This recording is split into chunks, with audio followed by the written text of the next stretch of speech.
On my birthday, I stood before everyone with a black eye. My son said, "That's my wife. She just showed Dad what happens when an old loudmouth crosses the line." My daughter-in-law smirked. Then my younger brother told my son something that changed everything. But I'm getting ahead of myself. Let me back up 6 hours. The party was at Evan's house. My son, 34 years old, works in tech sales, lives in a rental twice the size of my apartment. His wife Kayla set out a store-bought cake with "Happy 61st Dad" written in blue icing. My daughter Lena showed up late, still in her work clothes from the hospital where she's an administrator. I walked in through the side door because Kayla doesn't like me using the front. Said something about tracking in grease from the shop. I've been a mechanic for 40 years. My hands are clean. She just likes reminding everyone I work with my hands. "Frank," Evan called from the kitchen. He never calls me Dad when Kayla's around. "Come get a beer." I went in, grabbed a bottle from the fridge. That's when I noticed my eye in the reflection of the microwave door. Purple and swollen. The skin was tight and hot. "Jesus, Dad," Lena said, coming up behind me. "What happened to your face?" I touched it gently. "Had a disagreement with a jack stand yesterday. Stand one." Lie. But I wasn't ready to tell the truth yet. Kayla breezed in wearing white jeans and a silk top that probably cost more than my rent.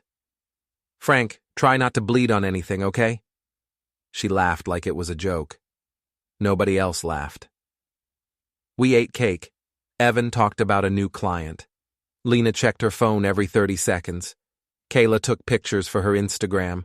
She's got 500,000 followers, calls herself a lifestyle influencer. Far as I can tell, that means she gets paid to tell people what to buy.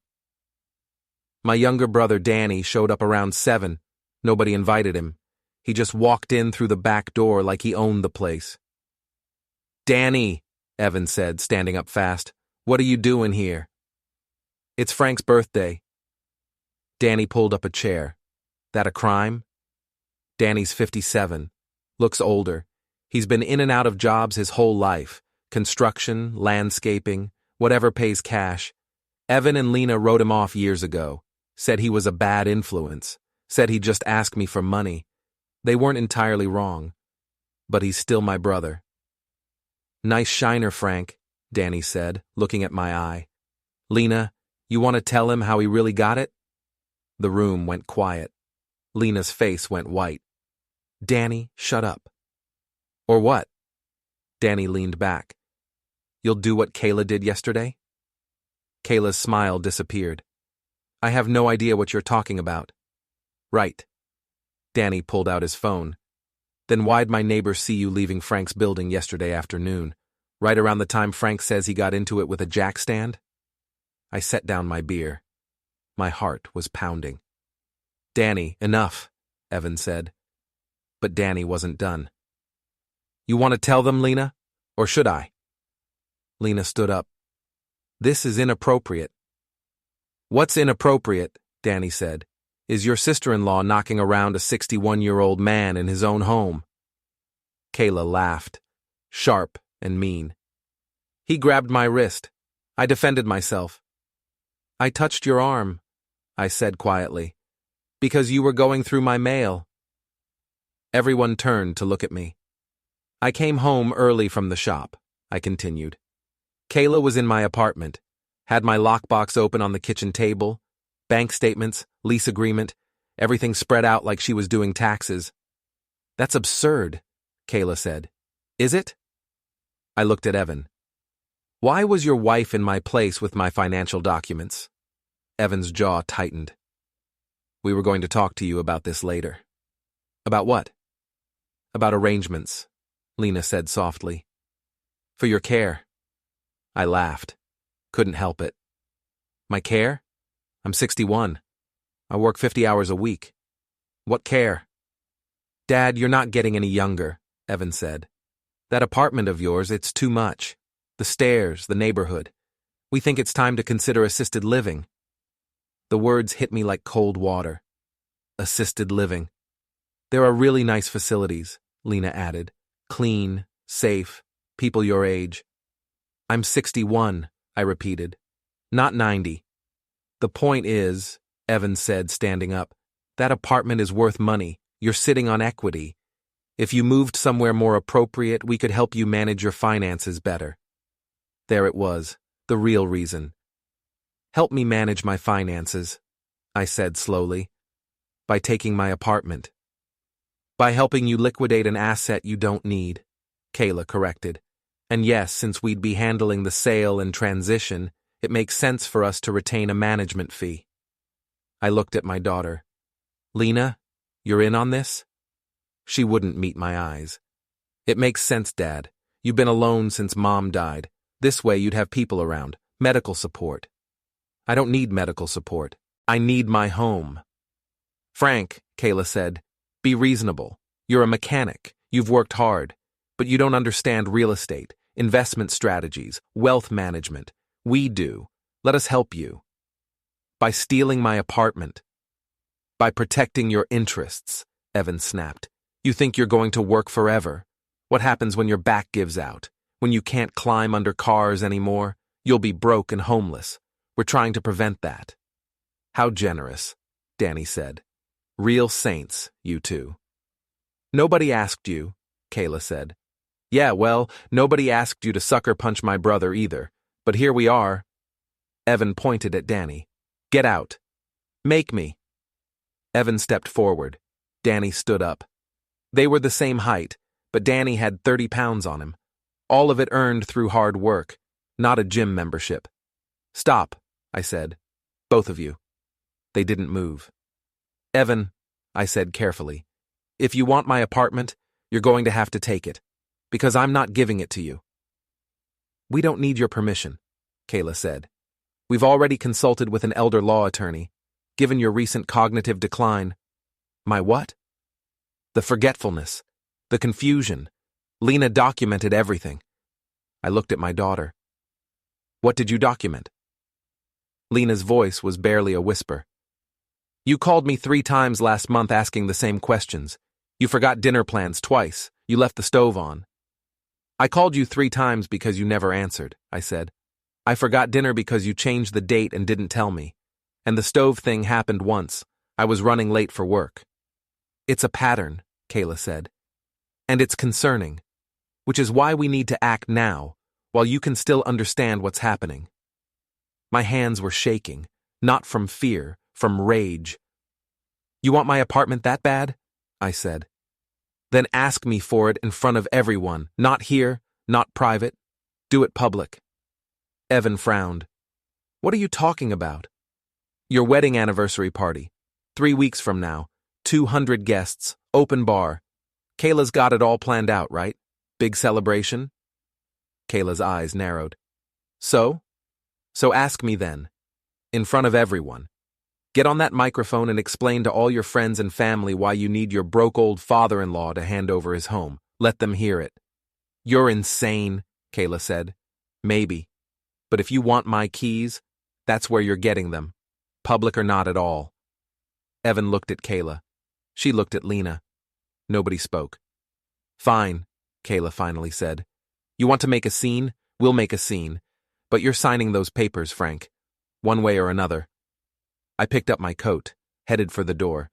Danny followed me out. We stood in the driveway.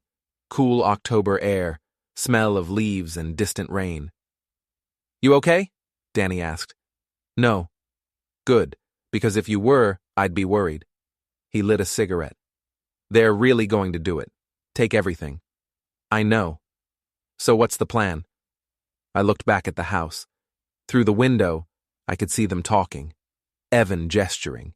Kayla on her phone. Lena with her head in her hands.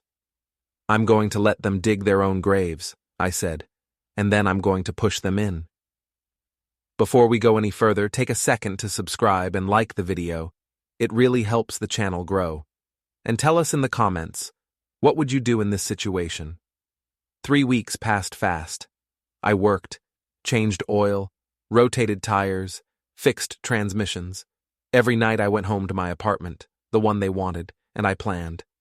Danny came by most evenings. We'd sit at my kitchen table with coffee and go through everything. Evan's weak spot is his ego, Danny said on the first night. Always has been. He needs people to think he's successful, important. And Kayla? She's all image. That Instagram thing. Her whole life is performance. What about Lena? Danny was quiet for a moment. Lena's different. She's not cruel like them. She's just scared. Scared of what? Being left out, being poor, ending up like us. He wasn't wrong. After my wife died, money got tight. Really tight.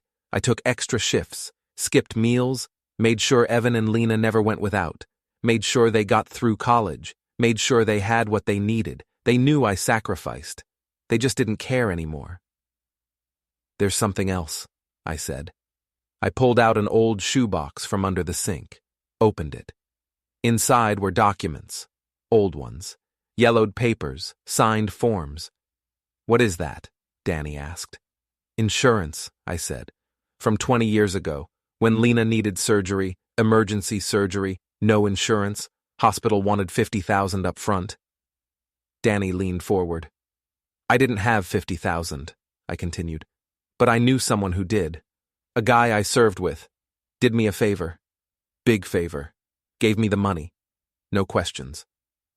And I never told Lena. She thinks the hospital just let us pay it off over time. Thinks it all worked out clean. But it didn't. No, that favor cost me. Cost me big. I paid it back by doing work. Risky work. Work I'm not proud of.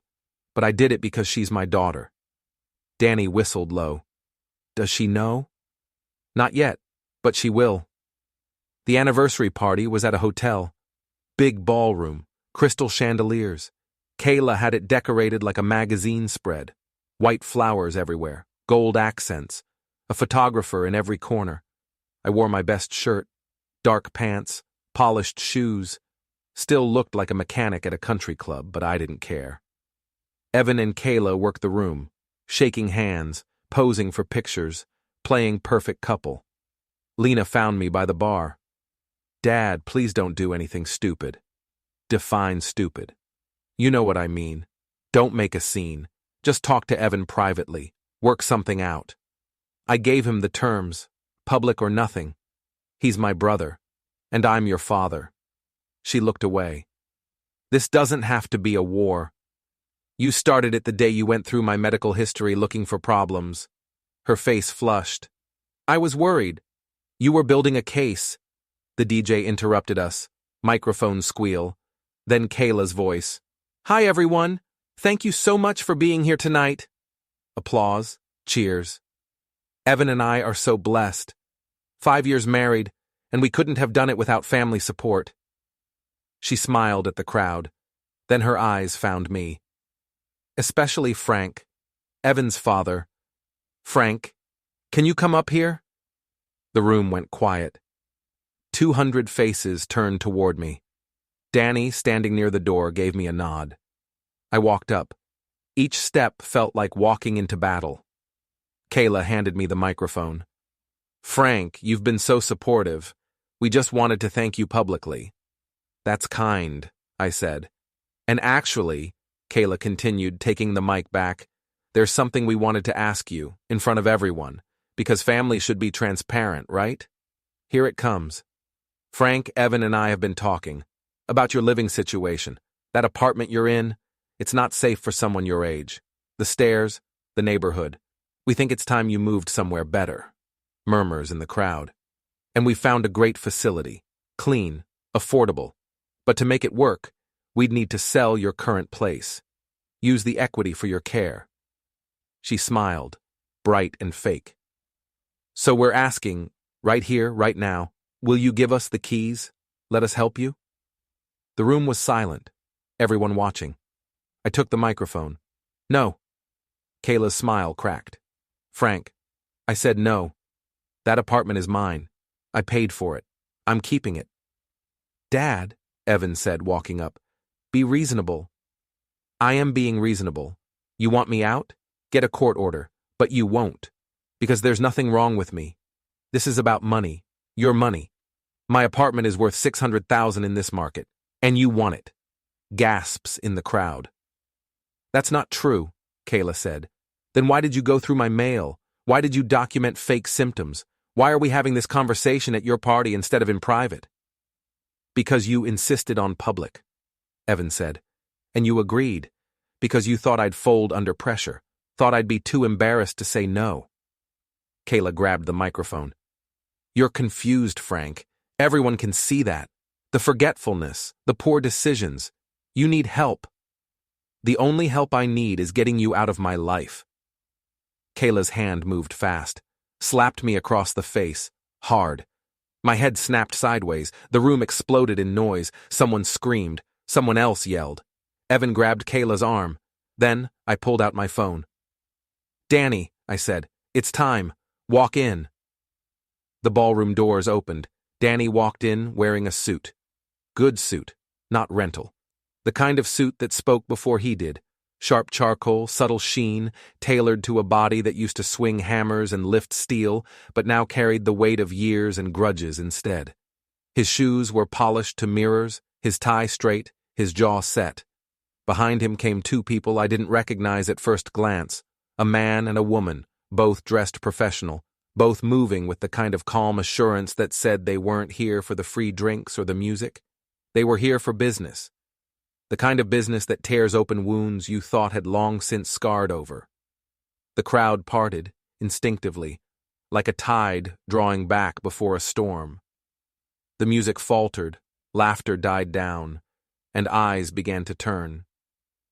I could feel the shift in the room, the uneasy current that comes when everyone realizes something is about to happen, something big, something they'll be talking about for years. What is this? Evan demanded, stepping forward. His face was tight, jaw pulsing. He was trying to sound in control, but his voice carried a tremor. This, Danny said, walking to the front, is what happens when you screw over family. He didn't shout it. He didn't need to. The words landed heavy, echoing through the silence. He reached for the microphone in Kayla's hand. She didn't resist, too stunned to move, too unsure what was unfolding. Danny turned to face the room, eyes sweeping across the faces gathered there. Friends, co-workers, relatives, the curious, the guilty. Hi, everyone, he began. I'm Danny, Frank's brother. Most of you probably don't know me. Evan and Kayla made sure of that, told people I was trouble, unreliable, bad news. He paused, a small, humorless smile tugging at his mouth. They weren't entirely wrong. But here's what they didn't tell you. A ripple of curiosity moved through the crowd. People leaned in, drawn to the scent of drama the way moths go to flame. 22 years ago, Danny continued, I got hurt on a construction site. Back injury, crushed vertebrae, couldn't walk right, needed surgery, couldn't afford it. No insurance, no savings. Thought my life was over. He looked toward me then, toward Frank. And for a moment, his voice softened. Frank paid for everything, took out loans, worked double shifts, missed birthdays, anniversaries, made sure I could walk again. He didn't ask for thanks. He just did it, because that's what you do for family. There was a murmur through the crowd, that collective shifting of conscience when people realize they've been seeing only half the truth. And 15 years ago, Danny went on, when Lena needed that emergency surgery, the one that cost $50,000, Frank didn't just ask nicely. He called in every favor he had. He went into debt again, did things he's not proud of, because that's what family means. You take care of each other. Lena's face went pale. Her hands trembled, her wine glass barely held between her fingers. She looked at me, then at the floor. But Evan and Kayla? Danny said, voice tightening again. They don't do favors. They take. They scheme. They manipulate. And when Frank wouldn't hand over his apartment quietly, they tried to humiliate him into submission. This is insane, Kayla said, stepping forward. Her voice wavered, but she lifted her chin. Security? Get them out. Go ahead, Danny said. Call security. But before you do, Everyone here might want to know what Kayla was really doing in Frank's apartment that day. He gestured toward the woman who had entered with him, the one with the tidy bun, the crisp navy suit, and the calm eyes of someone used to courtrooms and confessions. She stepped forward, voice clear and unwavering. "My name is Janet Torres," she said. "I'm a paralegal. Kayla hired me 3 months ago to draft a power of attorney document. She wanted Frank to sign it, said he was incompetent, asked me to backdate it." Gasps rippled through the room like a wave breaking against rock. People exchanged glances, phones lifted discreetly, recording. "I refused," Janet continued. "She threatened to sue me, but I kept the emails, all of them." She held up a folder thick with printed messages. The sound of rustling paper was louder than it should have been. Evan turned on Kayla. "Is that true?" Kayla's mouth opened, closed, opened again. No words came out. Her composure cracked like thin glass under heat. "And here's the best part," Danny said, his tone like a knife drawn slow. "That elder care facility they picked out for Frank? It's not nice, it's not clean. It's a dump 40 miles outside the city, cheapest place they could find. Because they weren't planning to use Frank's money for his care. They were planning to pocket it." "That's a lie!" Evan shouted, voice breaking. "Is it?" Another voice joined in, the man who had come in with Danny. He stepped forward, tall, composed, carrying a leather briefcase. "I'm Thomas Pine," he said. "Real estate attorney. Kayla contacted me 4 weeks ago, asked about transferring property from an elderly parent, wanted to know if she could avoid probate by getting him declared incompetent." The room erupted. Voices rose, overlapping in disbelief and outrage. Chairs scraped, glasses clinked. The band in the corner stopped pretending to tune their instruments. Evan lunged at Danny, but 2 hotel security guards moved in fast, pinning his arms before he could reach him. "Let me go!" Evan shouted, struggling against their grip. "Sir, we're going to need you to calm down," one guard said, his tone practiced but uneasy. Kayla turned to run, maybe toward the exit, maybe just away from the moment. But the crowd closed in, blocking her path. Phones were everywhere, glinting screens recording, flashing, broadcasting. She froze, cornered by judgment and technology. I watched it all unfold, watched my son thrash against security, his tie askew, his face red with anger and humiliation. Watched my daughter-in-law realize her perfect image, the one she'd polished for years, was crumbling live on social media. Every whispered lie, every manipulative smile, every step she'd taken to erase me was being undone in real time. Then I looked at Lena. She was crying quietly, hands shaking. "Did you know?" I asked her. My voice came out steady, though inside I felt like my chest might cave in. "No." Her voice broke. "I swear, I knew about the apartment plan, but not the rest. Not the fake documents, not the facility." "But you helped," I said. "I thought we were helping you." She wiped her eyes, smearing her mascara. "I thought you were getting confused, forgetting things. They told me. They lied. I know that now." Danny stepped closer. "We should go, before this gets uglier." But I wasn't ready to leave. Not yet. Not after years of silence, of letting them talk over me, dismiss me, treat me like a burden. I took the microphone one more time. "Evan, Kayla." I looked at them. My son, my daughter-in-law. "You wanted to take my home, my savings, my dignity. You wanted to erase me while I was still breathing." The room went still.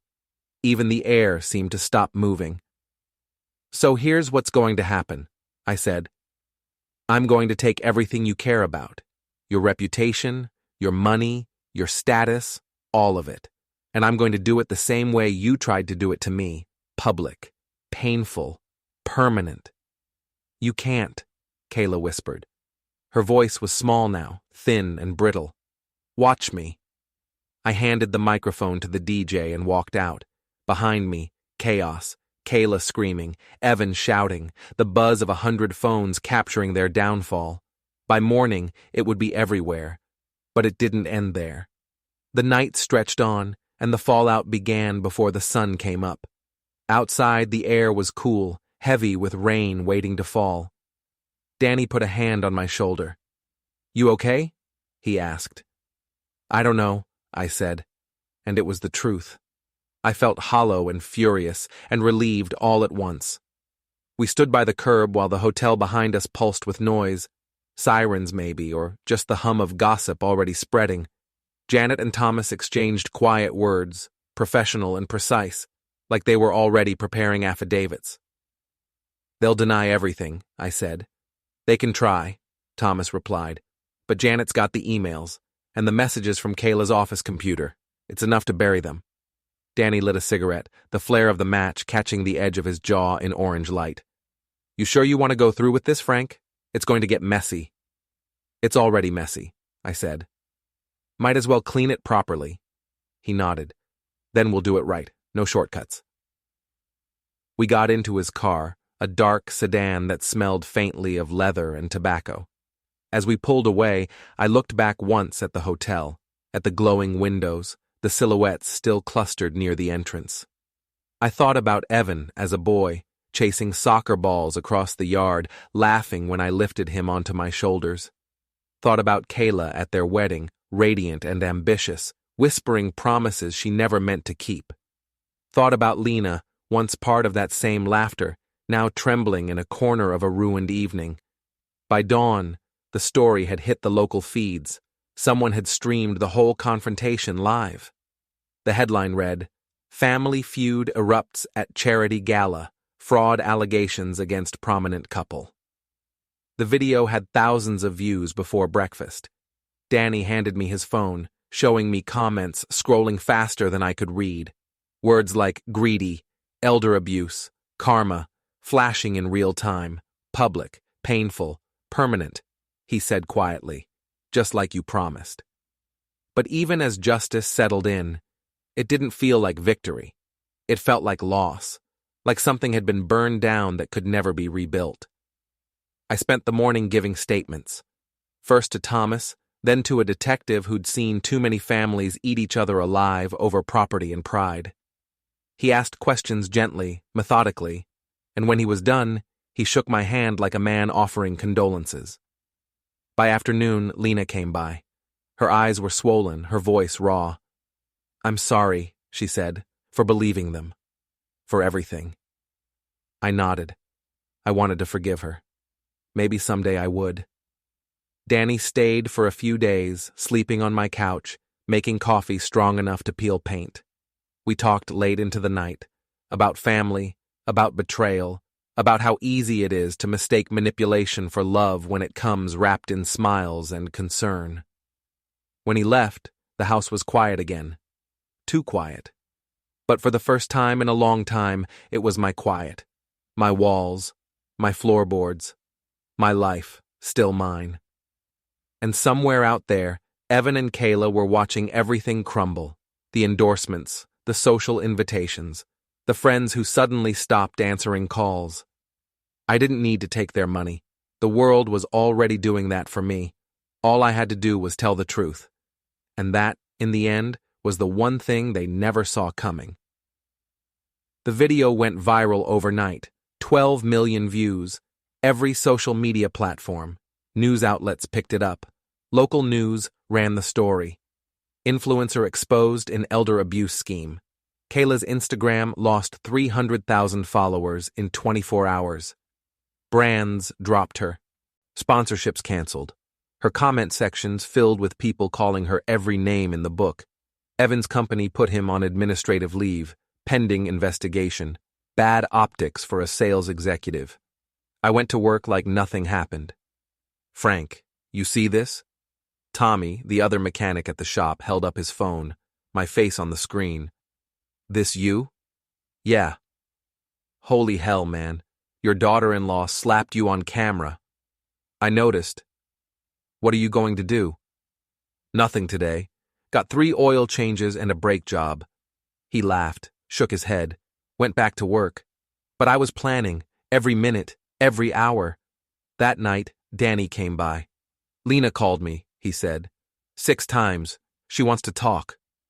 What did you tell her? Nothing. But Frank, she's different from them. You know that.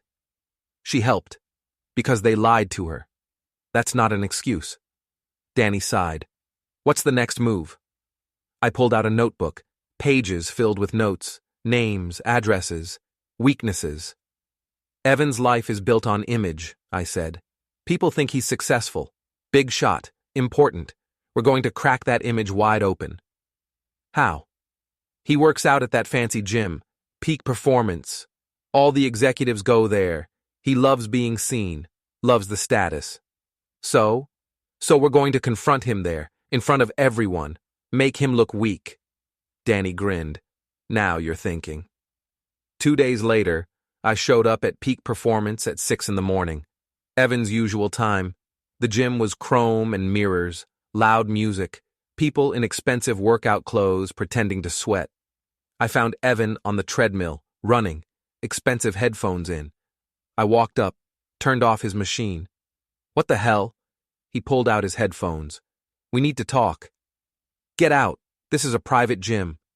No, it's a gym that charges $300 a month. I paid for a day pass. People were starting to stare. I'm not talking to you, Evan said. Fine. Then listen. You tried to steal my home. It didn't work. Now I'm coming for yours. He stepped off the treadmill. Got in my face. You don't have the power to hurt me. No? How's work going? His jaw tightened. Administrative leave, I continued. That must sting. All your clients wondering what you did. All your co-workers whispering. That's temporary. They'll clear me. Maybe. But damage is done. People saw the video. They know what you tried to do. People forget. Not when you remind them. I pulled out my phone. Showed him a screenshot. Email to his boss. Subject line. Additional information regarding Evan's character. You wouldn't. I would, and I will, unless you do exactly what I say. His hands balled into fists. What do you want? I want you to admit what you did, publicly, on your social media. Tell everyone you tried to defraud your father. Go to hell. Okay? I started typing on my phone. Evan grabbed my wrist. Hard. Stop. Let go. Not until you delete that. Make me. His other hand came up, grabbed my shirt, shoved me backward. I stumbled, caught myself on a weight rack. My shoulder hit the metal. Pain shot through my arm. The gym went silent. Everyone watching. You just assaulted me, I said quietly, in front of 30 witnesses. Evan's face went white. Actually, a woman said, walking over with her phone out. I got it on video, sent it to the police already. Evan turned to her. What? No, he was harassing me. I was defending myself. That's not what it looks like, someone else said. Another phone out, another recording. Evan looked around, realized everyone was filming. This is insane, he said. He came here to start a fight. I came here to talk, I said. You got violent, again. A gym employee rushed over, manager badge on his polo. Sir, I'm going to have to ask you to leave. Which one? Evan asked. You, the manager said. We don't tolerate violence. But please leave, or we'll call the police. Evan looked at me, pure hatred in his eyes. Then he grabbed his stuff and walked out. I stayed, iced my shoulder, let people come up and ask if I was okay. By lunch, the gym video was online.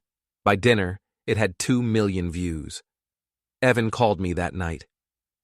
You happy now? His voice was shaking. They fired me. My job, gone. Should have thought about that before you grabbed me. I didn't grab you. I barely touched you.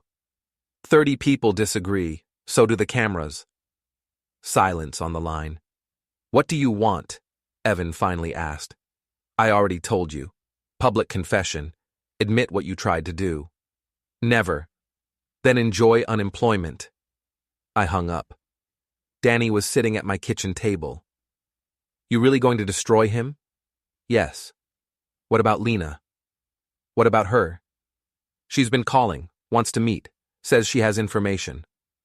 I set down my phone. What kind of information? About Kayla, about the plan, things even Evan doesn't know.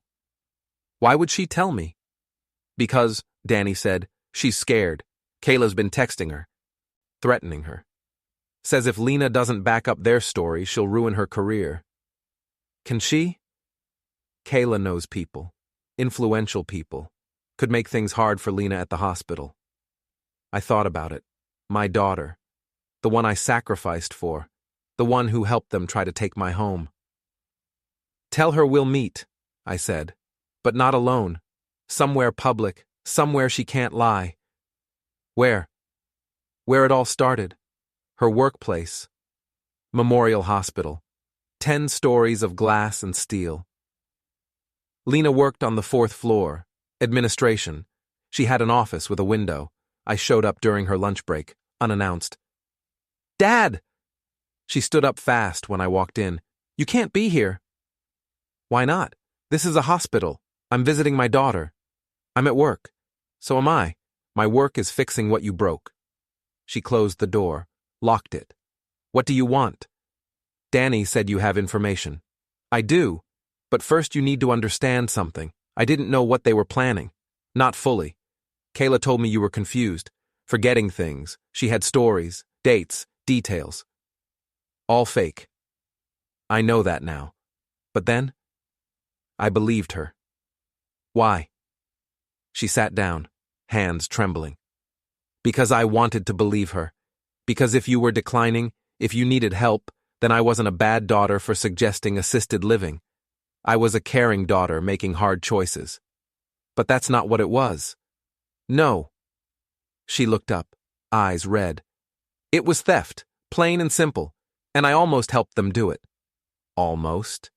I found something, last week, on Kayla's laptop. I went to their house to talk about damage control. She left the room. Her computer was open. What did you find? Lena pulled a folder from her desk, slid it across. Emails between Kayla and a developer, about your building, your apartment specifically. I opened the folder, read the first page. The developer wanted to buy the whole building, knock it down, put up luxury condos. He needed 80% of current residents to sell, had everyone except 3 units. One of those units was mine. She's been working with him, Lena said, for months, long before they decided to get you declared incompetent. This was the plan all along. Get your apartment, sell it, make $500,000 in profit. And Evan knows? Yes, he's the one who found the developer, made the connection. I felt cold. How much are they offering you? What? For helping? How much is your cut? Her face crumpled. Dad, I'm not... How much, Lena? 20,000, but I'm not taking it. I never was. I just wanted you safe. In the cheapest facility they could find. I didn't know about that part, I swear. I stood up, paced to the window, 4 floors up. I could see the parking lot. Danny was down there, waiting in his truck. What do you want from me? I asked. Forgiveness? I want to help. I want to fix this. You can't fix it. It's done. Not all of it. Kayla's planning something else, something bigger. I turned around. What? I don't know exactly, but she's been meeting with someone, a lawyer, different from the paralegal Danny brought to the party. This one's expensive, high-powered. For what? I think she's going to sue you. Defamation, slander. She's lost everything since the party. Her sponsors, her income, her reputation. She blames you. I didn't make her slap me. Doesn't matter. She'll say you provoked her, set her up, recorded it intentionally, make you look like the aggressor. Let her try. Dad, she has money, real money, inheritance from her parents. She can drag this out for years, bury you in legal fees. I sat back down. My shoulder still hurt from the gym. My face still had a faint bruise from her slap. What do you think I should do? I asked. Lena leaned forward. Fight back, but not with lawsuits, with the truth, Show everyone who she really is, not the Instagram version, the real version. How? She's doing a live stream next week, trying to salvage her image, makeup collaboration with some beauty brand. She needs it to go well, needs to prove she's still viable.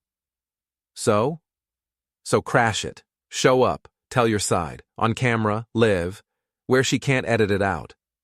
That's your plan? Another public scene? It worked at the wedding.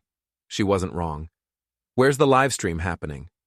Salon on 5th Avenue, Glam Bar, Thursday at 3.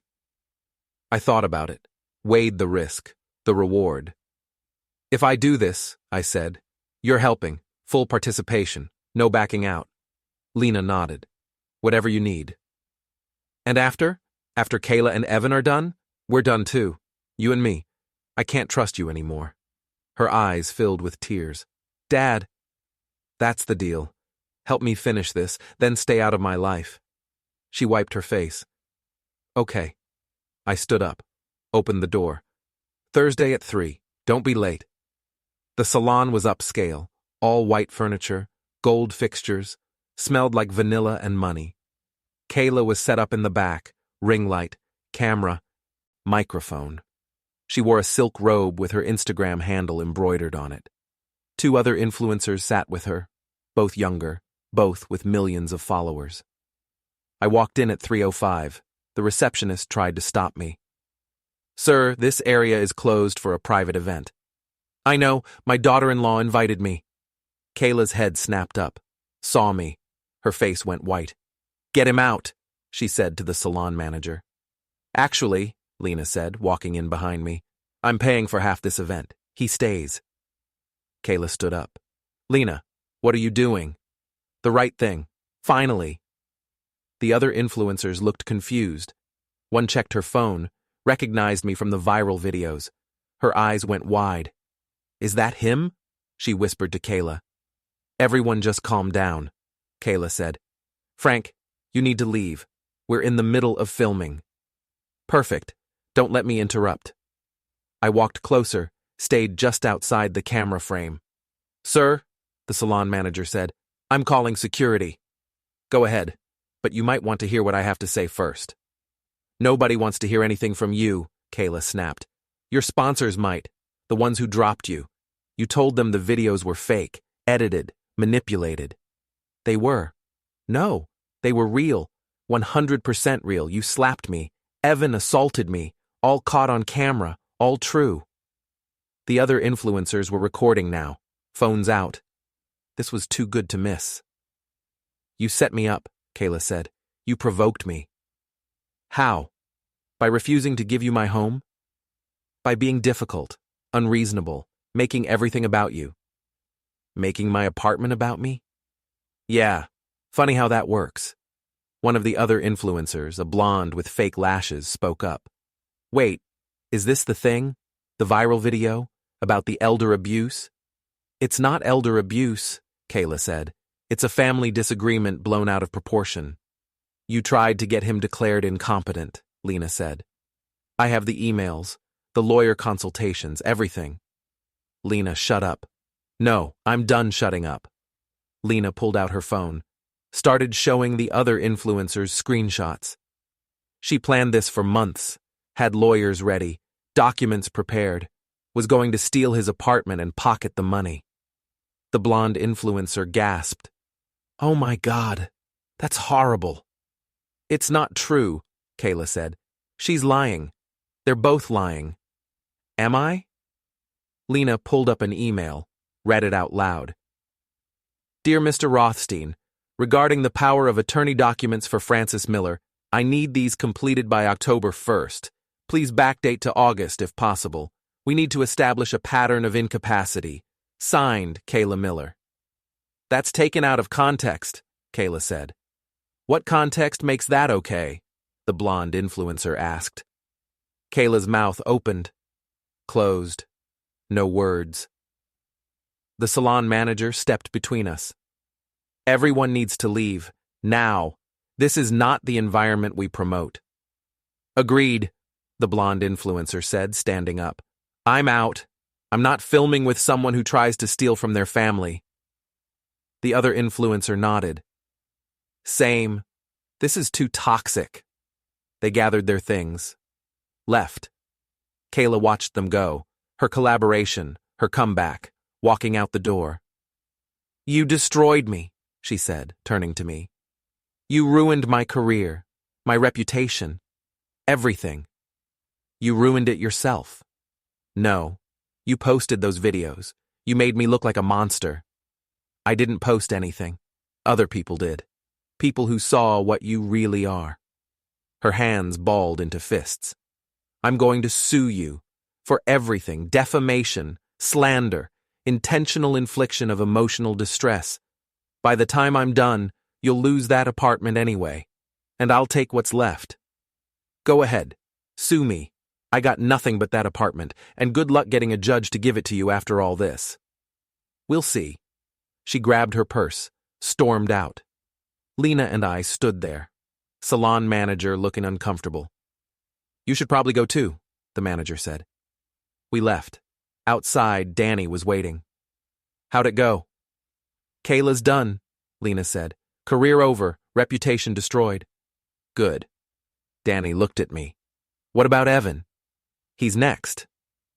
Evan was smart. After the gym incident, he stayed away from public places, didn't answer calls, didn't respond to messages. But he had weaknesses, and I knew them all. He was dating someone, not Kayla, someone else. Had been for 6 months. Danny found out through a friend, woman named Beth, worked in marketing.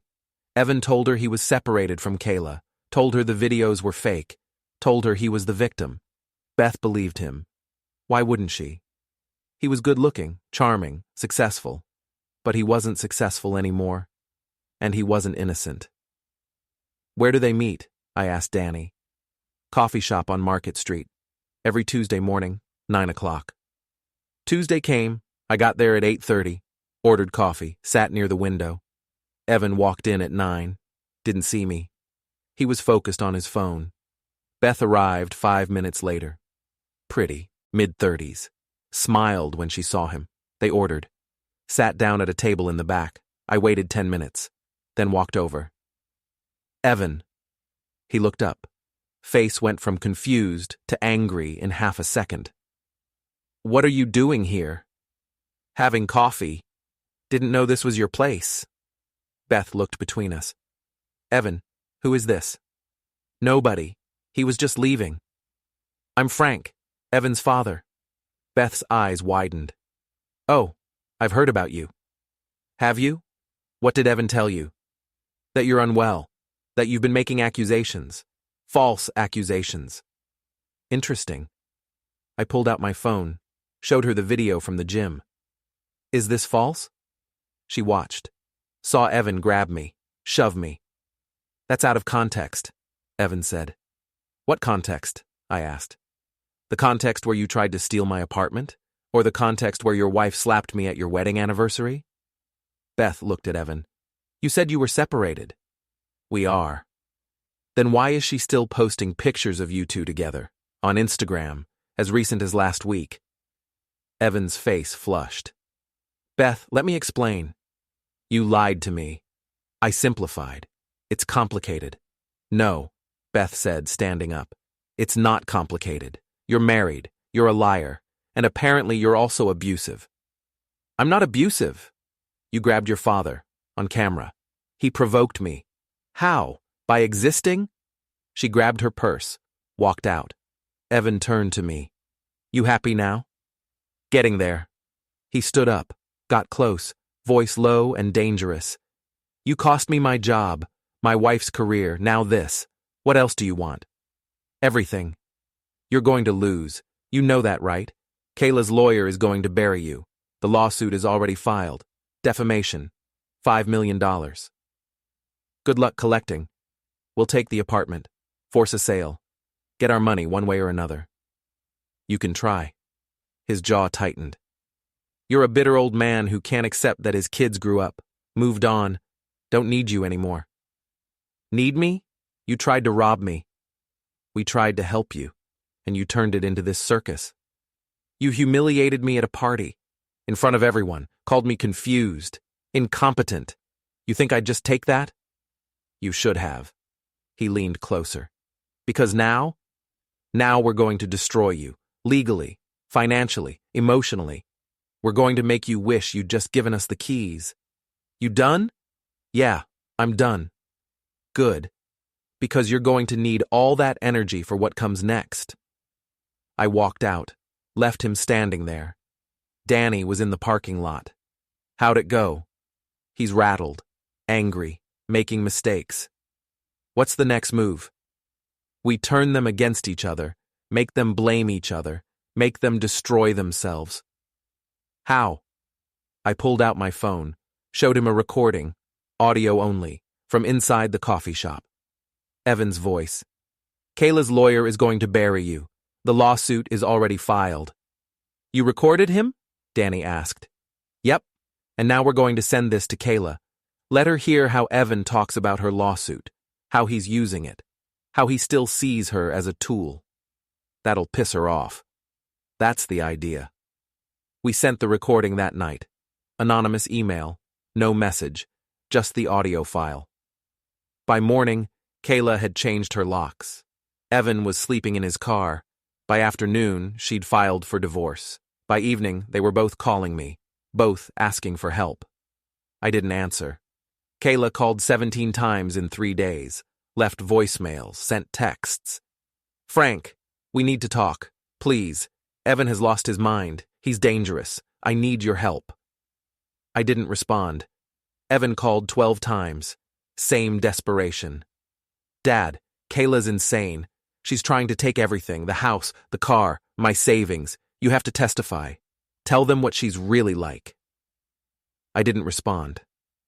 Lena called once. Dad, they're imploding. Both of them. What did you do?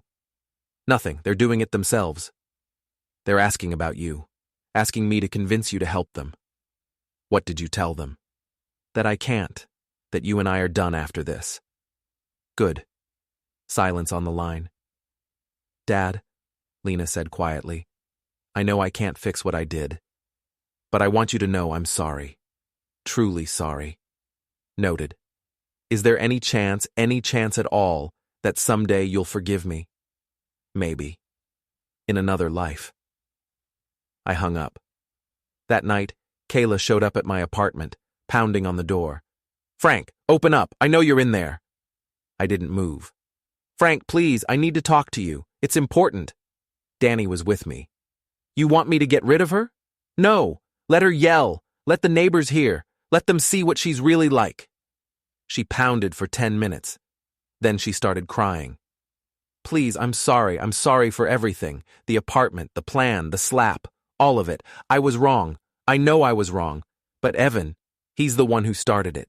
He's the one who found the developer, who made the plan. I just went along. I opened the door. She stumbled back, eyes red, makeup smeared. You just went along, I repeated. Yes, I swear. It was his idea. Then why were you the one going through my mail? He asked me to. He said he needed proof you were declining, needed documentation. And the paralegal? The fake power of attorney? That was his idea too. He said it was the only way. And slapping me? She looked down. That was me. I lost my temper. I'm sorry. You're sorry because you got caught. I'm sorry because I was wrong. No. You're sorry because your life fell apart. Your career, your marriage, your money. That's why you're here. Not because you care about what you did to me. She wiped her face. What do you want? You want me to beg? I'll beg. You want me to confess? I'll confess. Just tell me what you want. I want you gone. Frank, get out of my building. Don't come back. Don't call. Don't text. She stared at me.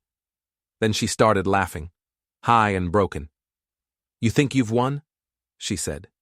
You think you destroyed us. But you haven't. We still have the lawsuit. We still have lawyers, and when we win, and we will win, we're taking everything. Your apartment, your savings, your truck, everything. Good luck with that. You think I'm bluffing? The lawsuit is real. $5 million, defamation, intentional infliction of emotional distress. We have witnesses. We have evidence. We have everything we need. Then why are you here begging? Her smile disappeared. Because you know you'll lose, I said. You know the videos are real. The evidence is clear. No judge is going to side with you. We'll see. She turned and left. Danny closed the door. She's desperate. They both are. What now? Now we wait. Let them tear each other apart.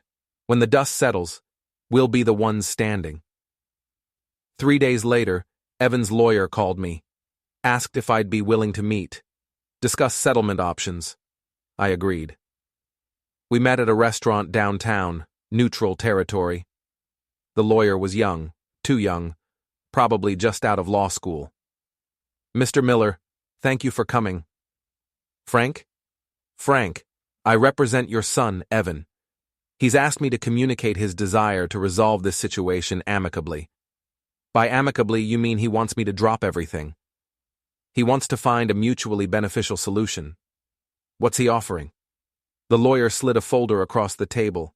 He's willing to drop the defamation lawsuit, agree to no further contact. In exchange, he asks that you stop posting about him online, stop harassing him at his workplace and in public. I haven't posted anything. Other people did, and I haven't harassed him. I've responded when he's attacked me. The video at the gym was him attacking me. I have 30 witnesses. The lawyer shifted uncomfortably. Mr. Miller, Frank, my client is suffering. His marriage is over. His career is destroyed. His reputation is in shambles. And whose fault is that? He maintains that you orchestrated all of this, set him up, recorded him without consent, made him look worse than he is. He made himself look bad. I just refused to help him cover it up. Be that as it may, continued public attacks serve no purpose. They won't get you your relationship back. They won't undo what happened. No, but they'll make sure he never tries this again. The lawyer sighed. What do you want? Money? An apology? I want him gone, completely. Out of my life, forever. He's willing to agree to that. And Kayla? She's filing separately. Different lawyer, different strategy. What's her strategy? I can't speak to that, but I know she's pursuing damages aggressively. Let her. Frank, she has resources, her family has money. She can drag this out for years, bury you in legal fees. Even if you win, you'll lose everything paying lawyers. Then I'll lose everything, but so will she, and I'm fine with that. The lawyer leaned back. You really want to destroy them. They tried to destroy me first. So this is revenge. No, this is justice. I stood up, left him sitting there. Outside, Danny was waiting. What did they offer? Nothing I want. So we keep going. We keep going. The final confrontation happened 2 weeks later. Kayla organized it, called it a family meeting, neutral location, mediator present. Lena would be there, Evan would be there. Everyone together for the first time since the party. I almost didn't go. But Danny convinced me. You want to end this? He said. Then end it. Face them. Let them see they didn't break you. So I went. The meeting was at a hotel conference room, small, windowless. A mediator sat at the head of the table, professional, neutral. Evan and Kayla sat on one side, apart, not looking at each other. Lena sat at the far end, nervous. I sat across from them, Danny beside me. Thank you all for coming, the mediator said. The purpose of this meeting is to find resolution, to discuss grievances, to hopefully reach an understanding. I'll start, Kayla said. Frank, I'm sorry. I'm sorry for what I did, for what we did. It was wrong. I was wrong, and I want to make amends. How? I asked. However you want. Money, public apology, anything. You don't have money, you lost your sponsorships. Her face flushed. I have family money. That you're using to sue me? I'll drop the lawsuit. Completely. Walk away. Just please stop posting about me. I haven't posted anything. You know what I mean. Tell people to stop, make it go away. I can't control what other people post. You started this. No, you started this at my birthday party, remember? Evan spoke up. Dad, we made mistakes. Both of us. But this has gone too far. You've humiliated us, destroyed our careers, our reputations. What more do you want? I want you to understand what you tried to do to me. We were trying to help. You were trying to rob me. That's not true, Kayla said. Then why did you consult a lawyer about incompetency proceedings? Why did you find a cheap facility? Why did you plan to keep the profit from selling my apartment? Silence. Because, Lena said quietly, they thought they'd get away with it. Everyone turned to look at her. They thought you'd be too embarrassed to fight back, Lena continued. Thought you'd go quietly. Thought no one would believe you over them. Lena, shut up, Evan said. No, I'm done shutting up. She pulled out a folder, the same one she showed me at the hospital. I have everything, emails, text messages, plans, all of it. You can't share that, Kayla said. That's private communication. Not when it's evidence of fraud. It's not fraud, it's family planning. Call it what you want.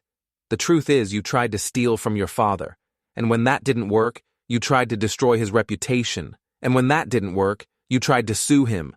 You're bullies, both of you, and I'm ashamed I ever helped you. Evan stood up. We're done here. Sit down, the mediator said. No, this is a setup. She brought evidence. She's recording. This isn't mediation. It's an ambush. I'm not recording, Lena said. But I should be. People should know what you're really like. Lena, you helped us, Kayla said. You're just as guilty. I know. And I'll live with that. But at least I'm trying to make it right. By betraying us? By telling the truth. Evan walked around the table, got in Lena's face. You do this, you're out. Out of the family. Permanently. He raised his hand, like he was going to hit her. Danny was up in a second, grabbed Evan's wrist, twisted it behind his back. Don't, Danny said quietly. Evan struggled. Let go of me. Danny pushed him toward the wall. Hard. Evan's face hit plaster. You're going to stand there, Danny continued, and you're going to listen. All of you. Kayla moved toward the door. Danny blocked it. Nobody leaves until this is finished. The mediator looked panicked.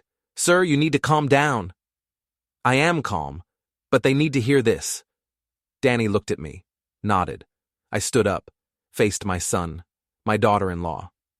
22 years ago, I said, Lena needed surgery, emergency surgery, $50,000. I didn't have it, but I got it. You know how? Nobody answered. I called in a favor from a guy I served with, dangerous guy. He gave me the money, no interest, no questions, but I owed him big. Lena's face went pale. I paid him back by doing work I'm not proud of, work that could have landed me in prison, but I did it, because she's my daughter, because I'd do anything for my kids. Dad, Lena whispered, and you. I looked at Evan. When you needed bail money after that DUI, I covered it. Told your mother it was savings. It wasn't. It was money I borrowed, money I'm still paying back. Evan looked away. And when Kayla's parents died, when she inherited everything, I told you to be smart. Save it. Invest it. You didn't listen. You blew through $200,000 in 3 years. And when you came asking for more, I said no. That's when you decided I was the problem. That's when you started planning. This is ridiculous, Kayla said. Is it? Then explain the emails, the lawyer meetings, the developer contract. What developer contract? The mediator asked. The one to sell my building. The one where Evan and Kayla would make $500,000 if they could get me out of my apartment. The mediator looked at Evan. Is that true? Evan didn't answer. It's true, Lena said. I saw the papers. Then this isn't a family dispute, the mediator said, standing up. This is potential fraud. I can't mediate this. You need lawyers. Real lawyers. She left. We stood there. 5 people. Years of history. Tons of anger. We're done, I said finally. All of us. You want my apartment? Sue me? You want my money? Take me to court? You want my forgiveness? Too late. I walked to the door. Danny followed.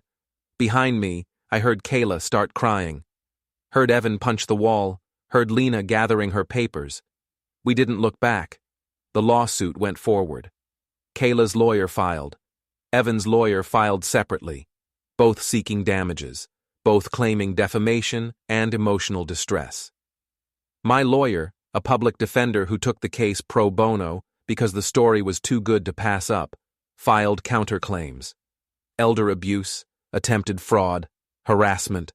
The judge set a hearing date, 3 months out. In those 3 months, things happened. Kayla's Instagram account was suspended. Terms of service violation. Too many complaints. Evan's unemployment ran out. He moved into a studio apartment in a bad neighborhood. Started driving for a rideshare app. Lena kept her distance. Sent a card on Christmas. I didn't open it. Danny moved into the spare room in my apartment. The one Evan and Kayla wanted. We fixed it up, painted the walls, got new furniture. You nervous? Danny asked the night before the hearing. No. Liar. Okay, a little. They can't win. You know that. They can make it expensive. So what? Money's just money. Easy for you to say. You don't have any. He laughed. Fair point. We drank beer, watched TV, went to bed early. The hearing was at 9. Courthouse downtown, big building, marble floors, security at the entrance. Kayla arrived with her lawyer, expensive suit, fake smile. She'd gained weight, looked tired. Evan showed up alone. His lawyer had dropped him. Too many unpaid bills. Lena was there, in the gallery, watching. The judge was a woman in her 60s, sharp eyes. No nonsense. This is a preliminary hearing, she said, to determine if there's enough evidence to proceed to trial. Mr. Patterson, you're representing the plaintiffs? Kayla's lawyer stood. Yes, Your Honor. And Mr. Ruiz, you're representing Mr. Miller? My lawyer stood. Yes, Your Honor. Let's begin. Patterson went first. Laid out the case. Defamation. Intentional infliction of emotional distress. Claimed I had orchestrated everything. Recorded without consent. Posted videos online. Destroyed reputations maliciously. My clients, he said, are victims of a vindictive campaign. Frank Miller is angry, bitter, resentful. He's weaponized social media against his own family, my lawyer countered. Showed evidence, the emails from Kayla, the lawyer consultations about incompetency, the developer contract, the medical facility quotes. The plaintiffs, Ruiz said, attempted to defraud Mr. Miller. They conspired to steal his home. When he resisted, they escalated. They assaulted him, multiple times, on camera. The videos aren't defamatory. They're evidence. The judge reviewed the documents. Took her time. 20 minutes of silence. Finally, she spoke. I'm dismissing the defamation claims. The videos show real events, actual assaults, actual confrontations. Truth is an absolute defense to defamation. Patterson stood. Your Honor. Sit down, counselor. I'm not finished. He sat. However, the judge continued, I am concerned about the counterclaims. Elder abuse, fraud. These are serious allegations. Mr. Ruiz, do you have evidence beyond the videos? We do, Your Honor. Financial documents, witness testimony, a pattern of predatory behavior. And Mr. Patterson, how do your clients respond? Your Honor, this is a family dispute, not a criminal matter. Our clients made mistakes, but their intentions were benign. They genuinely believed Mr. Miller needed assistance. By forging power of attorney documents? That document was never used, Your Honor. It was exploratory. Exploratory fraud is still fraud, counselor. Kayla started crying, loud, dramatic. The judge looked at her. Ma'am, compose yourself. Kayla didn't stop. She stood up. Your Honor, please. I'm sorry, I'm so sorry, we made mistakes. But we didn't mean to hurt anyone. We were just trying to help. Please don't punish us for caring. Sit down. Your Honor. Sit down, or I'll hold you in contempt. Kayla sat. Her lawyer whispered urgently in her ear. Evan stood up. Judge, can I say something? No. Sit down. But, Mr. Miller, if you want to testify, you'll do so properly. Through your attorney, sit down. He sat. The judge shuffled papers. Here's what's going to happen. I'm dismissing the defamation claims with prejudice. They're baseless. As for the counterclaims, I'm referring them to the district attorney. Let them decide if criminal charges are warranted. Your Honor, Patterson said, that's excessive. Counselor, your clients attempted to defraud a senior citizen, forged legal documents, committed assault on camera multiple times. If the DA wants to pursue charges, that's appropriate. This will destroy them. They destroyed themselves. This hearing is adjourned. She banged the gavel. Kayla started screaming, This isn't fair! This isn't fair! Security moved in, escorted her out. Evan just sat there, head in his hands. I stood up, walked out. Danny followed. Lena caught up to us in the hallway. Dad, wait. I stopped. That's it? She asked. You won. It's over. Not yet. The DA still has to decide. But even if they don't press charges, Evan and Kayla are finished. No careers, no money, no reputations. You did it. You got your revenge. This wasn't revenge. Then what was it? Justice. She stepped closer. Dad, I know I can't fix what I did. I know you're done with me, but please, please don't shut me out forever. I'm still your daughter. I looked at her, saw the little girl who needed surgery, the teenager who needed college, the adult who betrayed me. You helped them, I said. You knew what they were planning. Maybe not all of it, but enough. I know, and I'll regret it for the rest of my life. That's something, but it's not enough. What would be enough? Time, distance. Maybe in a few years I'll be ready to talk, but not now. She nodded, wiped her eyes. Okay, I'll wait, however long it takes. Don't wait for me, Lena. Live your life, fix your mistakes, be better than you were. I will. I walked away. Outside, the sun was bright. Cold October air. People walking past, living their lives.